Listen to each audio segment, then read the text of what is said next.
અનન્ય શરણના આપનાર એવા મારા પૂજ્ય અને પ્રિય સદગુરુદેવ, પરમ કૃપાલુદેવ ને અત્યંત ભક્તિથી નમસ્કાર. મંચ પર બિરાજમાન સંતો અને મારી સામે બેઠેલા ધર્માનુરાગી ભાઈઓ અને બહેનો, કાર્તિક પૂર્ણમનો આજે આ પવિત્ર અને મંગલમય દિવસ ભારત વર્ષની મહાપ્રતિભાશાળી વિભૂતિનું આજે અવતરણ 150 વર્ષ પહેલાં થયું. જાણે આંગણામાં કલ્પ વૃક્ષ ફળ્યો,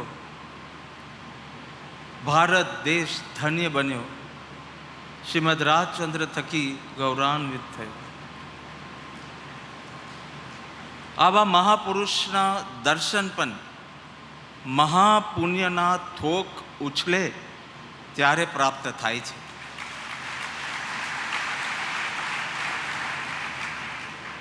આજના મંગલ દિવસે એક વિચાર તો અવશ્ય આવે, શું પ્રભુ ચરણ કને ધરું? સામાન્યપણે આપણે કોઈ સંસારી જીવના પણ બર્થડેમાં જઈએ તો કોઈને કોઈ ભેટ લઈને જઈએ, એટલે આવો ભાવ થવો બહુ સ્વાભાવિક છે. શું પ્રભુ ચરણ કને ધરું? તમારા ચરણને હું શું ધરું? અને એક જ જવાબ ભક્ત હૃદયમાં આકાર પામે, અને તે એ કે આપનો બોધ પરિણમાવીને આપના ચરણે ધરું.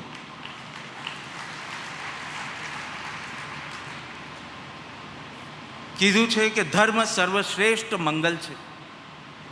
જીવનમાં જે પણ આનંદની પ્રાપ્તિ થાય એ ધર્મના દ્વાર થકી થાય છે. મુક્તિનો અનુભવ પણ ધર્મના આકાશમાં ઉડવાથી થાય છે. શાંતિ, શુદ્ધિ, સલામતી સર્વ ધર્મ થકી છે. કોઈને કોઈ રૂપમાં જ્યારે આપણે ધર્મ ભ્રષ્ટ થઈએ છીએ ત્યારે જ દુઃખ, અશાંતિ, ક્લેશ વગેરેનો અનુભવ કરીએ છીએ. ધર્મ સર્વશ્રેષ્ઠ મંગલ. તો ધર્મ શું? શ્રીમદ રાજચંદ્રજીએ 16 વર્ષની ઉંમર, at the age of 16 years, Mokshmala ગ્રંથના બીજા પાઠની અંદર ધર્મની વ્યાખ્યા કરતા હતા. કહ્યું કે ધર્મ તત્વ જો પૂછ્યું મને તો સંભળાવું સ્નેહે તને. શું છે એ ધર્મનો સાર? ધર્મ ન બીજો દયા સમાન. અને આગળ કહ્યું સર્વ જીવનો ઈચ્છો સુખ, મહાવીરની શિક્ષા મુખ્ય. પ્રભુ મહાવીર ફરમાવ્યું અહિંસા પરમો ધર્મ. પરંતુ અહિંસાનો અર્થ કરવામાં આપણે કાં તો ભૂલ કરી છે, કાં તો અધૂરો ખ્યાલ બાંધ્યો છે. અહિંસાનો માત્ર નકારાત્મક અર્થ જ ખ્યાલમાં લીધો છે, ધારણ કર્યો છે. અહિંસા એટલે કોઈને મારી નાખો નહીં, કોઈને મારવું નહીં, કોઈને દુઃખી કરવું નહીં. આટલો અર્થ ગ્રહણ કરવો એ અહિંસાનો અધૂરો અર્થ હું સમજું છું. કારણ કે જો માત્ર નકારાત્મક વ્યાખ્યા ગ્રહણ કરીએ, હા, અહિંસા શબ્દ ચોક્કસ નકારાત્મક છે. અહિંસા, હિંસા ન કરવી તે એટલે નેગેટિવ વર્ડ છે, નકારાત્મક છે. પરંતુ અહિંસા નકારાત્મક નથી. અહિંસા અત્યંત વિધેયાત્મક છે. તમે કલ્પના કરો, લગ્ન મંડપ છે અને વર વધુ કન્યાના લગ્ન થયા છે અને હવે વિદાયનો અવસર છે અને કન્યા પક્ષવાળા બધા રડે છે, સાસુજી પણ રડે છે. અને ત્યારે પેલો છોકરો એમ કહે, વર એમ કહે કે તમે ગભરાઓ નહીં, તમે ચિંતા કરો નહીં, હું તમારી દીકરીને મારીશ નહીં, સતાવીશ નહીં, દુઃખી કરીશ નહીં. તો એ વાત સાચી છે, પરંતુ એ હૃદય સ્પર્શી ન બનાવી શકે. કારણ કે એમાં બધું નેગેટિવ છે. હું આ નહીં કરું, આ નહીં કરું, આ નહીં કરું. સમથિંગ પોઝિટિવ હોય તો જ એ હાર્ટ ટચિંગ, હૃદય સ્પર્શી બની શકે. જો એ એમ કે હું તમારી દીકરીને પ્રેમથી સાચવીશ, સંભાળીશ, સુખી રાખીશ, તો સાસુજી પ્રભાવિત થાય. તો ધર્મનો અર્થ આવો માત્ર નકારાત્મક કઈ રીતે હોઈ શકે? કે હું બીજાને દુઃખ નહીં પહોંચાડું, બીજાનું ખરાબ નહીં ઈચ્છું. આ વાત સાચી છે, પણ અધૂરી છે. કારણ કે અહિંસકપણાની અનુભૂતિ એટલે પ્રેમની અનુભૂતિ. બહુ ફરક છે. અહિંસકપણા, આપણે પ્રશ્ન થાય તો પછી ભગવાન મહાવીરે અહિંસા પરમો ધર્મ કેમ કહ્યું? ધ રીઝન ઇઝ, આપણે જેનાથી પરિચિત હોઈએ એનાથી પ્રભુએ વાત શરૂ કરી. આપણે હિંસાથી પરિચિત છે એટલે હિંસા ન કરવી એમ ધર્મને કહ્યું. ધર્મની વ્યાખ્યા કરતા એમ કહ્યું. પરંતુ અહિંસા નિષેધાત્મક નથી, અત્યંત વિધેયાત્મક છે. એમાં માત્ર કાંઈ ન કરવું એમ નથી, પણ પ્રેમમય અસ્તિત્વ હોવું એ અહિંસાનો સાચો અર્થ છે. તો પ્રશ્ન થાય તો પછી પ્રેમ જ પરમ ધર્મ છે એમ કેમ ના કહ્યું મહાવીરે?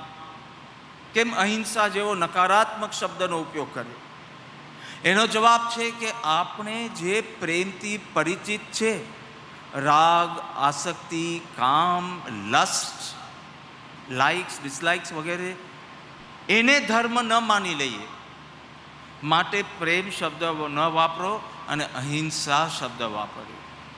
પરંતુ અહિંસકપણાની અનુભૂતિ એટલે શુદ્ધ પ્રેમની અનુભૂતિ, જે પ્રેમમાં કોઈ શરત નથી, કોઈ અપેક્ષા નથી, કોઈ માલિકી ભાવ નથી, જે પ્રેમ સંબંધરૂપ નથી પરંતુ સ્વભાવરૂપ છે, એ પ્રેમની વાત કરી છે.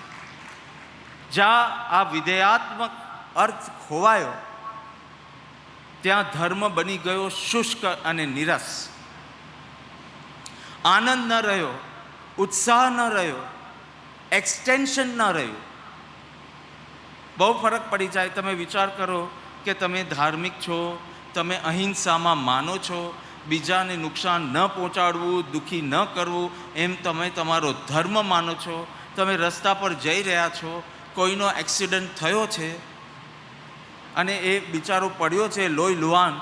તમારો ધર્મ કહે છે મેં તો કાંઈ ખોટું કર્યું નથી ને, મેં કાંઈ ખરાબ કર્યું નથી ને, મેં એને કોઈ નુકસાન પહોંચાડ્યું નથી ને, તો હું ધાર્મિક છું. જો નિષેધાત્મક અર્થ લીધો તો આટલું જ તમારું કર્તવ્ય હશે. પણ જો વિધેયાત્મક અર્થ લીધો તો તમે એને માટે કંઈક કરવા જશો. કે એને દુઃખ ન પહોંચાડ્યું ઇઝ નોટ ઇનફ. એનું દુઃખ દૂર કરવામાં, એને સુખ પહોંચાડવા માટે હું બીજું શું કરી શકું? સ્વાસ્થ્યની કોઈ વ્યાખ્યા કે અને એમ કે બીમારીનું ન હોવું તે સ્વાસ્થ્ય, વાત સાચી છે, પણ એમ તો મર્દાને પણ કોઈ બીમારી નથી. એટલો જ અર્થ નથી. સ્વાસ્થ્ય એટલે તંદુરસ્તી, સ્વાસ્થ્ય એટલે પ્રફુલ્લતા, સ્વાસ્થ્ય એટલે સ્ફૂર્તિ. મારું કહેવું છે જૈન ધર્મ સ્વાર્થી નથી. જૈન ધર્મ એ જગત વિરોધી નથી. હું જૈનોની વાત નથી કરતો, હું જૈન ધર્મની વાત કરું છું. બુદ્ધ, કૃષ્ણ, મહાવીર બધાને એક રૂમમાં રાખ્યા હોય તો શાંતિથી રહી શકે, પણ કોઈ જૈનને, કોઈ બૌદ્ધને, કોઈ વૈષ્ણવને રાખ્યા હોય તો ઝઘડીને બહાર નીકળે. આ હું તથાકથિત ધાર્મિકોની વાત કરી. જૈન ધર્મ સ્વાર્થી નથી, જે માત્ર પોતાની ચિંતા કરવાનું કહે, પોતાના મોક્ષની ચિંતા કરવાનું કહે, એવો જૈન ધર્મ સ્વાર્થી નથી. જો માત્ર નિષેધાત્મક વ્યાખ્યા ગ્રહણ કરી તો તમે માત્ર સ્વમંગલ, પોતાનું હિત શેમાં છે એટલો જ વિચાર કરી શકશો. પણ જો બંને નિષેધાત્મક અને વિધેયાત્મક બંને વ્યાખ્યા જો ગ્રહણ કરી તો તમે સ્વમંગલ સાથે સર્વ મંગલની પણ વિચારણા તમારી અંદર પ્રવર્તે છે.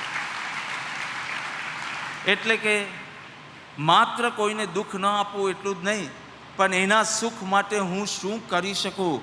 How can my existence contribute to others peace and happiness? હું બીજાના રસ્તા પર કાંટા તો નહીં પાથરું, પણ બીજાના રસ્તા પર બને તેટલા ફૂલ પાથરું. આ છે સર્વ મંગલની ભાવના, જે અહિંસા પરમો ધર્મમાં સમાયેલી છે. જ્યાં તમારું અસ્તિત્વ પ્રેમમય બની જાય છે, ત્યાં અત્યંત તૃપ્તિ છે અને સંવેદનશીલતા પણ છે.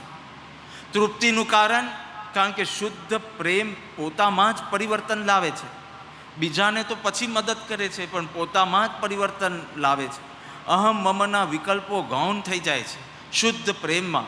એટલે અંતરના આનંદના કારણે તૃપ્તિ છે, અને તૃપ્તિની સાથે અન્યના સુખ દુઃખ પ્રત્યે એટલી જ સંવેદનશીલતા વધે છે. એવી કોમળ દશા પ્રગટે છે, જ્યાં પૂર્ણ જ્ઞાન છે, સર્વજ્ઞતા છે, વીતરાગતા છે, ત્યાં પૂર્ણ કોમળ દશા છે. તીર્થંકર ભગવંતોની દશા શુદ્ધ છે, પૂર્ણ જ્ઞાનમય છે, અને તેના કારણે અત્યંત કોમળ અને સંવેદનશીલ છે. અને અત્યંત સંવેદનશીલ હોવાથી સર્વજ્ઞ ભગવાનના ધર્મમાં સૂક્ષ્મ પ્રકારની અહિંસા પાલનનો નિર્દેશ છે. કારણ કે જ્યાં જ્યાં જીવ જનાય ત્યાં ત્યાં એના દુઃખના કારણ આપણે ન બનીએ અને એના સુખના કારણ બનીએ, એવું વિધાન છે. એક સાચો જૈન તો એટલો બધો સેન્સિટિવ હોય, સંવેદનશીલ હોય, કે એક પ્લેટની અંદર તમે શાકભાજી રાખ્યા હોય સમારવા માટે, કટ કરવા માટે, એ પ્લેટની અંદર છરી પણ, નાઈફ પણ સાથે ન રાખે. કારણ કે નાઈફનું બાજુમાં હોવાથી એ જીવને અજ્ઞાતપણે પણ એક ભય રહ્યા કરે, હમણાં મને મારી નાખશે, હમણાં મને કાપી નાખશે. એને શાક સમારવાનું પણ હોય તો છરી બીજી પ્લેટમાં અને શાક બીજી પ્લેટમાં, જે સમયે કરવાનું હોય તે સમયે. આટલી સંવેદનશીલતા એક જૈનમાં અપેક્ષિત છે. આપણા આરાધ્ય દેવ, પરમ કૃપાળુ દેવ શ્રીમદ રાજચંદ્રજી તો કોઈને શાક સમારતા જોએ તો આંખમાંથી આંસુ સરી પડતા હતા. પુષ્પ પાકડી જ્યાં દુભાય ત્યાં જીનવરની નહીં આજ્ઞાય, એવું વિધાન 16 વર્ષની ઉંમરે કર્યું છે. એટલે એટલી બધી સેન્સિટિવિટી આપણામાં નથી, કારણ કે એવી શુદ્ધિ નથી, એટલે એવી કોમલતા નથી. કોમલતા નથી એટલે જૈન ધર્મના સિદ્ધાંતો આપણે બહુ હાર્ડ લાગે છે, બંધનરૂપ લાગે છે, કારણ કે આપણામાં એટલી સેન્સિટિવ નથી અને આપણે અહિંસા પાળવી પડે છે. જ્યાં અત્યંત કોમલ દશા હોય ત્યાં એવી સંવેદનશીલતા હોય કે એને પાળવી ન પડે, એને મન થાય એમ કરવાનું. તમે કલ્પના કરો કે હું મુંબઈનું જ વાત કરું, તમે ટ્રાફિક સિગ્નલ પર તમે અટક્યા છો, રેડ લાઇટ છે, તમે અટક્યા છો. કોઈને કોઈ છોકરાઓ કે એવી રીતે કંઈક વેચવા માટે આવે છે. કોઈ પુસ્તક વેચવા આવે, કોઈ ફ્લાવર્સ વેચવા આવે, કે કોઈ રમકડા વેચવા આવે. તરત તમે કહેશો, માફ કરો ભૈયા, હमें જરૂર નહીં है. See, there also you are thinking of your need. I don't need, so I don't want to buy.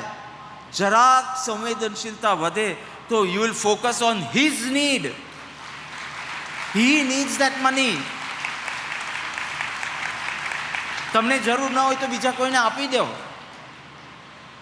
અહિંસાનો માત્ર નિષેધાત્મક અર્થ ન લેતા, વિધેયાત્મક અર્થ ગ્રહણ કરતા, પ્રેમમય અસ્તિત્વ થતા અત્યંત સંવેદનશીલતાનો અનુભવ આપણે કરી શકીએ. અને એના અનુસંધાનમાં જ્યારે પેલી બેબીની વાત કરતો હતો, મેજિક ટચની છોકરી, 15મી ઓગસ્ટ અને રસ્તા પર ગાડી ઊભી રહી અને એક નાનો છોકરો બધા ઇન્ડિયાના ફ્લેગ્સ લઈને આવ્યો હતો. એને બધા લઈ લીધા, બધા ખરીદી લીધા. અને મેં પૂછ્યું કે એક લે, બે લે, એક તારા માટે, એક તારા ભાઈ માટે, તે આટલા બધા લઈ કેમ લીધા? તો કે I don't need it but he needs it બાપા, હી નીડ્સ દેટ મની. એટલે જેવી સંવેદનશીલતા ઉત્પન્ન થાય અત્યંત કોમળ દશામાંથી, આ છે સાચી અહિંસકપણાની અનુભૂતિ. એક વખત હરિદ્વારથી ઋષિકેશ મહાત્મા ગાંધીજીના અંતેવાસી કેદારનાથજી વ્હીકલ માટે કંઈક શોધતા હતા, પણ કંઈક કોઈ વ્હીકલ મળ્યું નહીં તો ચાલવાનું સ્ટાર્ટ કર્યું. રહ્યા તો બાપુના જ સાનિધ્યમાં ને, એટલે ચાલવાનું શરૂ કર્યું. એમની સાથે જે કોઈ આવ્યું હતું તે પાછળ એક ઘોડાગાડી આવતી હતી. તો કે બાપુ કેદારનાથજીને કીધું કે હું હમણાં પૂછીને આવું છું, જો જગ્યા હોય તો આપ એમાં બેસી જાઓ. જઈને પૂછીને આવે છે અને કીધું કે હા જગ્યા છે, એમને કહો કે અંદર બેસી જાય. એટલે કેદારનાથજી પાસે જઈને કહે છે કે મેં પૂછી લીધું છે, એમને કોઈ વાંધો નથી, આપ ચડી જાઓ ઘોડાગાડીમાં. એટલે કેદારનાથજી એટલી જ કીધું, તે માલિકને તો પૂછ્યું, તે ઘોડાને પૂછ્યું? આટલું વજન એક્સ્ટ્રા થશે? આ સંવેદનશીલતાની વાત છે. તો જેમ જેમ શુદ્ધતા પ્રગટે છે, કોમળ દશા પ્રગટે છે, અન્યના સુખ દુઃખ પ્રત્યેની સંવેદનશીલતા પણ વધે છે. કહેવાય છે કે all can here but very few can listen, very few can understand the પીડા. પર પીડા બહુ ઓછા સમજી શકે છે. સાંભળે છે તો બધા, જુએ પણ છે બધા, પણ બહુ ઓછા જોઈ શકે છે, બહુ ઓછા સાંભળી શકે છે. સો helping one person is, you will not be able to change the whole world, but surely you will change his whole world. So don't feel કે એક પ્રદેશમાં હોસ્પિટલ બનવાથી શું થશે, કેટલા તો એક જણનું પણ જગત બદલી શકે ને. કલ્ટિવેટ યોર ઉર્જા. તારી ઉર્જાને એવી રીતે કલ્ટિવેટ કર કે ભીતર જાય તો ધ્યાનસ્થ થઈ જાય અને બહાર જાય તો પ્રેમમય બની જાય. કલ્ટિવેટ. જ્યાં શુદ્ધ પ્રેમ પ્રગટે છે, જે અહિંસકપણાની સાચી અનુભૂતિ છે, અહમ મમના વિકલ્પો ઘટી જાય છે. હું જ ન રહ્યો તો મેં કર્યું એવો ભાવ જ ક્યાં રહે? તો આ મારું કાર્ય છે કે મારી હોસ્પિટલ છે કે મારો આશ્રમ છે કે મારું આ છે, એ ભાવ પણ અહમ મમ તદ્દન વિલીન થઈ જાય. એક વખત આલ્બર્ટ આઇન્સ્ટાઈન એક રેસ્ટોરન્ટમાં ખાવા ગયા અને મેન્યુ કાર્ડ હાથમાં લીધું ત્યારે તરત ખ્યાલ આવ્યો, ધૂની માણસ, કે ચશ્મા ઘરે ભૂલી ગયો છે, એટલે કંઈ વંચાતું નથી. એટલે પેલા વેટરને કીધું કે તું જરા મને વાંચી આપને. એટલે વેટરે એટલું જ કીધું, હું પણ તમારી જેમ અભણ જ છું, નોબેલ પ્રાઇઝ વિનર, હું તમારી જેમ અભણ છું. હવે આનો તો બહુ મોટો ઈગો ઇશ્યુ બનાવી શકાય, પરંતુ એમને તરત જ તાલી મારી હાથમાં કે લે આપણે બંને અભણ. અહમ મમના વિકલ્પ જેમ જેમ મંદ થતા જાય, અંતર્મુક્તા સદાય, અને પછી પ્રેમ અને ધ્યાનમાં કોઈ ફેર જ નથી રહે. પ્રેમ, સાચા પ્રેમના અંતે ધ્યાન છે ને સાચા ધ્યાનના અંતે પ્રેમ છે. So be a giver. આ પ્રેમનું એવું પ્રકટીકરણ કરો. પ્રેમ શબ્દનો અર્થ ટુ ગેટ નહીં, ટુ ગીવ બનાવી દો. Be a donor of love, don't be a beggar of love. Be a giver daily daily. હર ક્ષણ your existence should contribute to someone else's happiness and peace. તો જ્યારે મૃત્યુ પછી સ્વર્ગના દરવાજે પહોંચું, કારણ કે બધાને સ્વર્ગમાં જ જવાની ઈચ્છા હોય, એટલે સ્વર્ગના દરવાજે પહોંચું, એક જ પ્રશ્ન પૂછાશે. એવું નહીં પૂછાય કે તમે સુખી હતા, એટલો જ પૂછાશે તમે કેટલાને સુખી કર્યા. તમને આ જગતમાં મોકલ્યા હતા બીજાને સુખી કરવા માટે, તમે કેટલાને સુખી કર્યા. Just tell me one thing, when the clouds become rich, what do? When the clouds become rich, they rain. વરસાદ પડે. એકવાર બિલ ગેટ્સને કોઈએ પૂછ્યું, is there any person richer than you? Is there any person richer than you? તમારા કરતાં પણ કોઈક વિશેષ સમૃદ્ધ હોય, ધનવાન હોય એવું કોઈક છે? તો કે હા છે. અને he said કે years back હું એક વખત ન્યુયોર્ક એરપોર્ટ પર હતો, એમ બિલ ગેટ્સ કહે છે, અને ત્યાં એક સ્ટોલ પર ન્યૂઝપેપર્સ વેચાતા હતા. એની મેં હેડલાઇન્સ વાંચી. હેડલાઇન્સ વાંચીને મને એ પેપર ખરીદવાનું, ન્યૂઝપેપર ખરીદવાનું મન થયું, પરંતુ I didn't have change, means he did not have coins, એટલે લઈ શકે એમ હતા નહીં. બહુ વર્ષો પહેલાંની વાત. ત્યાં એક બ્લેક બોય હતો, maybe he must be a porter there, અને એને એની પાસે છૂટા પૈસા હતા એટલે કોઈન આપ્યું અને ન્યૂઝપેપર ખરીદીને એમને આપ્યું. એ કે but I don't have change. તો કે ટેક ઇટ ફોર ફ્રી. 3 મહિના પછી આ ઘટના પાછી ઘટી. એ જ ન્યુયોર્ક એરપોર્ટ, ન્યૂઝપેપર બાય કરવું હતું, ચેન્જ નહોતું.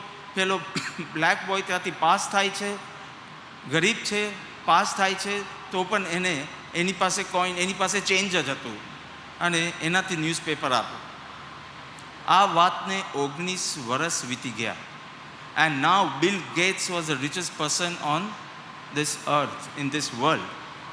અને એને પહેલો વિચાર આવ્યો પેલા છોકરાનો અને એને શોધ શરૂ કરી. 1.5 મહિનો લાગ્યો. 1.5 મહિના પછી પેલા છોકરાનો પત્તો લાગ્યો અને એ છોકરાને બોલાવીને કહે છે, you know who M I? તો કે who wouldn't know you? You are the famous Bill Gates, the richest person in the world. તો કે તને ખ્યાલ નહીં હોય પણ 19 વર્ષ પહેલાં તે મને 2 ન્યૂઝપેપર ફ્રી આપ્યા. You said this is from my earning, take it free. And I want to compensate for it. You ask for anything, I'll give you everything in this world. અને ત્યારે પેલો બ્લેક બોય જે હવે તો 19 વર્ષ વીતી ગયા, એને એટલે જ કીધું, you will never be able to compensate because when I gave you, I was poor, and when you are giving me, you are rich. So the message here is, you don't need to be rich to give. You don't need to wait to be rich to give. બસ એ સંવેદનશીલતા તમારા અંતરમાં જોઈએ તો કાર્ય થઈ શકે. Others' happiness is your responsibility. And when you are in love, you always feel you have not done enough. એક નાની માછલી એની માને પૂછે છે કે કેમ આપણે લોકો પાણીમાં રહીએ છીએ અને હ્યુમન બીંગ્સ બધા માણસો કેમ જમીન પર રહે છે? તો કે જો આપણે ફિશ છે એટલે આપણે પાણીમાં રહેવાનું અને આ લોકો સેલ્ફિશ છે એટલે એ લોકોએ જમીન પર રહેવાનું. નો, એટલા સંવેદનશીલ બનો. આ જ સાચી ધાર્મિકતાની પીર પરાઈ જાને રે. મહેતા, નરસિંહ મહેતાનું વચન, પીર પરાઈ જાને રે. એટલા સંવેદનશીલ બનવું. સંતો કહે છે કે વારંવાર ઘણી વાર સેલ્ફી ખેંચ્યા કરે છે. કોક વાર તો ભાઈ કોઈનું દુઃખ ખેંચી લે, પછી દુનિયા શું, ખુદ ભગવાન પણ એ ફોટાને લાઈક કરશે. હા, સુગંધ પહેરીને ફૂલ નથી થવાતું ભાઈ, ખરી જવાની તાકાત હોવી જોઈએ. અને એટલે જ કહ્યું છે કે જે પોતા માટે જીવે છે ને એનું મરણ થાય છે અને જે બીજા માટે જીવે છે એનું સ્મરણ થાય છે. તો સર્વ મંગલના આ યજ્ઞમાં પરમ કૃપાળુ દેવે આપને નિમિત્ત બનાવ્યા, આપને ઇન્સ્ટ્રુમેન્ટ બનાવ્યા. આ હોસ્પિટલનું કાર્ય આપણે સોંપ્યું કે આપણે અહીંયાની પ્રજાની ખૂબ ખૂબ સારી રીતે સેવા કરી શકીએ. એ બદલ પરમ કૃપાળુ દેવના ચરણોમાં હું શત નમસ્કાર કરું છું. અને આ કાર્ય આજે તો ખાતમુહૂર્ત છે અને સંતો દ્વારા બાપુ કરશે એટલે અવશ્ય ત્વરાથી પૂર્ણ થશે, એ જ પ્રાર્થના સાથે વિરમું છું.